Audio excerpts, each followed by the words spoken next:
What is a bad pro-life argument? Yeah, so I think there's some pro-life arguments that I think are philosophically like valid, but maybe not persuasive to that many pro-choice people because of where they're coming from or what their other views are.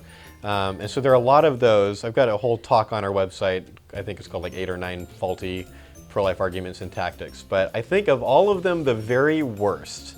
This is like the argument like, I want pro-life people to completely abandon this thing. This is just a bad argument. We kind of sometimes call it the Beethoven argument.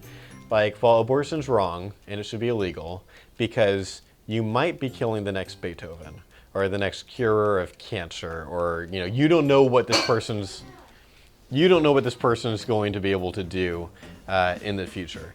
I think this is an awful argument. I understand why some people would gravitate to it. Like it's like kind of like an emotionally moving argument.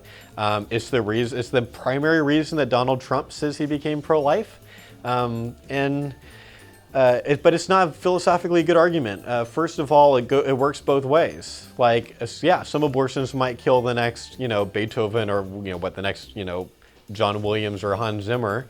It also might kill like the next rapist or something like that. Like what are you trying to prove? Ultimately, I think this argument actually falls into, it kind of buys a premise of a lot of pro-choice arguments. One of the main areas where pro-life and pro-choice people tend to disagree, not always, but tend to disagree, is that pro-choice people think that human value is instrumental, meaning it's valuable because of either what the person can do functionally or maybe what they offer back to society. Whereas pro-life people don't think that's what human value comes from. They think human value is intrinsic. It's a part of like what the thing is. You're valuable because of the kind of thing you are.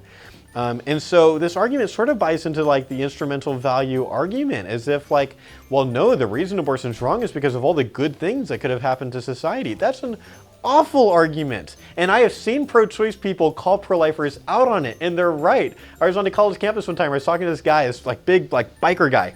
And then these two kind of pro-life Christians showed up, and they're like, man, but what about like all the Beethovens that could have been killed? And I kind of paused and kind of said, like, can I tell you why I think that is maybe the worst pro-life argument I've ever heard? I don't always do this to pro-lifers, but I felt like this is what my pro-choice new friend here needed from me. And I kind of stood up for him. And I didn't even have to explain why. He jumps in, he's like, yeah, you're pro-life. You should never make an argument based on the potential of the child. You're pro-life. You should think it is viable regardless of what it's going to do. Like I've seen pro-choice people, like they get that. Whereas a lot of pro-life people, like, I think they're well-meaning. I'm not trying to be nasty to them or anything. It's just an argument that's terribly unpersuasive and frankly buys into too many pro-choice premises for me to be familiar with, for me to be comfortable with. And so what I'm going to want to do is encourage pro-life people to instead argue that you should not kill people regardless of what they're going to do in the future. You should not kill people because the unborn are innocent. They're innocent, valuable human beings that should have an equal right to life with everybody else.